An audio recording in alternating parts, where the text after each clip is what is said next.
Praise to the lord. ఈరోజు దేవుడు మనకిచ్చినటువంటి వాగ్దానం ఏంటంటే యెషయా గ్రంథము 53వ అధ్యాయము 5వ వచనం.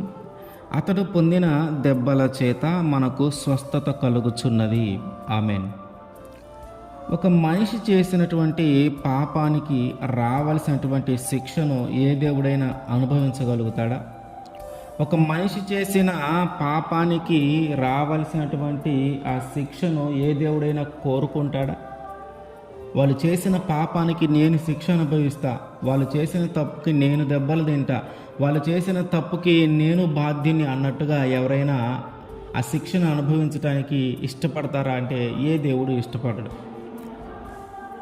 కానీ ఒకే ఒక్క దేవుడున్నాడు, మనిషి చేసిన పాపానికి రావాల్సిన శిక్షను తన మీద వేసుకున్న ఒకే ఒక్క దేవుడున్నాడు.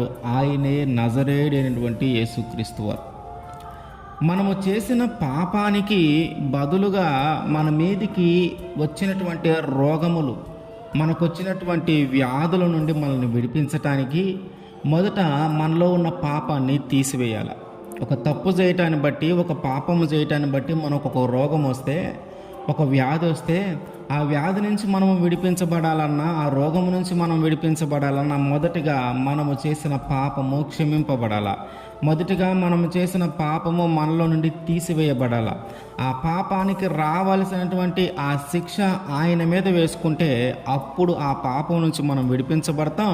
అప్పుడు ఆ పాపము ద్వారా వచ్చిన వ్యాధి నుంచి విడిపించబడతాం. ఆ పాపము ద్వారా వచ్చినటువంటి రోగము నుంచి విడిపించబడతాం.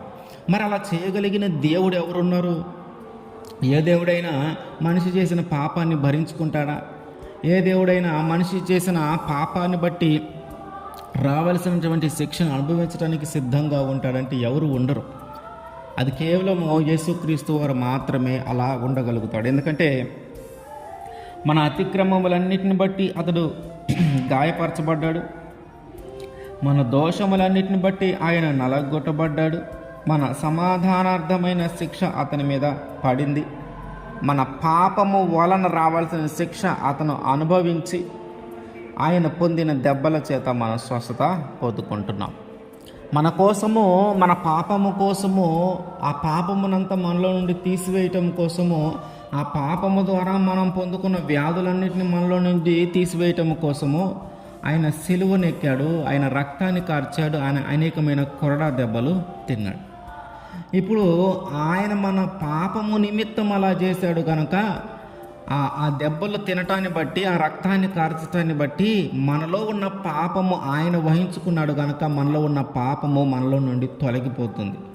ఎప్పుడైతే మనలో ఉన్న పాపము తొలగిపోతుందో అప్పుడు మనలో ఉన్న వ్యాధి తొలగిపోతుంది, ఆ రోగము తొలగిపోతుంది. అందుకనే ఆయన తిన్న దెబ్బల చేత మనము స్వస్థత పొందుకున్నాం. మనము గొర్రెల వలె త్రోవ తప్పి తిరుగుతూ ఉన్నాం. ఎవరికి ఇష్టం వచ్చిన త్రోవలో వాళ్ళని వెళుతూ ఉన్నాం. అది మంచిదా చెడ్డదా ఏమీ ఆలోచన లేదు. మనకిష్టం వచ్చిన దారిలో మనం వెళ్ళి మనకిష్టం వచ్చిన బ్రతుకును మనం బ్రతుకుతూ పాపములోనే జీవిస్తూ ఉండిపోయాం. ఈ పాపములోనే మనము జీవిస్తూ ఉండిపోతున్నటువంటి మనందరి దోషాలు ఆయన మోస్తూ ఉన్నాడు. మనందరి పాపాలు ఆయన మోస్తూ ఉన్నాడు. ఏ దేవుడు కూడా, అందరూ కూడా మాట్లాడేది ఏంటంటే నీ కర్మ, నువ్వు చేసిన పాపానికి నువ్వు కర్మ అనుభవించాల్సిందే, నువ్వు చేసిన పాపానికి నువ్వు కర్మ అనుభవించాల్సిందే అంటూ ఉన్నారు. కానీ ఆ కర్మను మార్చగల కర్త ఒకరు ఉన్నారు, ఆయనే నజరేయుడైనటువంటి యేసుక్రీస్తు వారు. ఆ కర్త ఏం చేస్తూ ఉన్నాడంటే మనం చేసిన పాపమును మనలో నుంచి తీసివేస్తూ ఉన్నాడు, మనం చేసిన దోషములను మనలో నుండి తీసివేస్తూ ఉన్నాడు, మన మీదకి వచ్చినటువంటి శాపములు మన మీద నుంచి తీసివేస్తూ ఉన్నాడు. అవన్నీ ఆయన మీద వేసుకుంటూ ఉన్నాడు. మన పాపానికి రావాల్సిన శిక్ష ఆయన అనుభవిస్తూ ఉన్నాడు.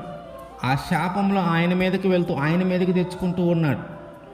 దాని ద్వారా అతను నలగొట్టబడుతూ ఉన్నాడు. అంటే దేవుడు నలగొట్టబడుతూ ఉన్నాడు, మనల్ని పరిశుద్ధులుగా చేస్తూ ఉన్నాడు. దేవుడు నలగొట్టబడుతూ ఉన్నాడు, శిక్ష మన మీదకి రాకుండా చేస్తూ ఉన్నాడు. దేవుడు నలగొట్టబడుతూ ఉన్నాడు, ఆ యొక్క పాప భారము మన మీద లేకుండా చేస్తూ ఉన్నాడు. దేవుడు నలగొట్టబడుతూ ఉన్నాడు, ఆ పాపము ద్వారా వచ్చిన రోగములను మనలో నుండి తీసివేస్తూ ఆయన పొందిన దెబ్బల చేతే మనము స్వస్థత పొందుకున్నాం.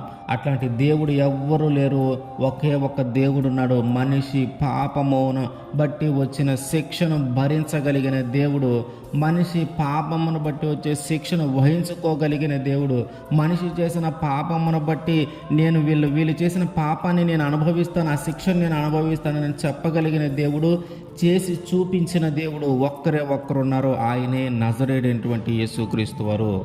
ఆమేన్.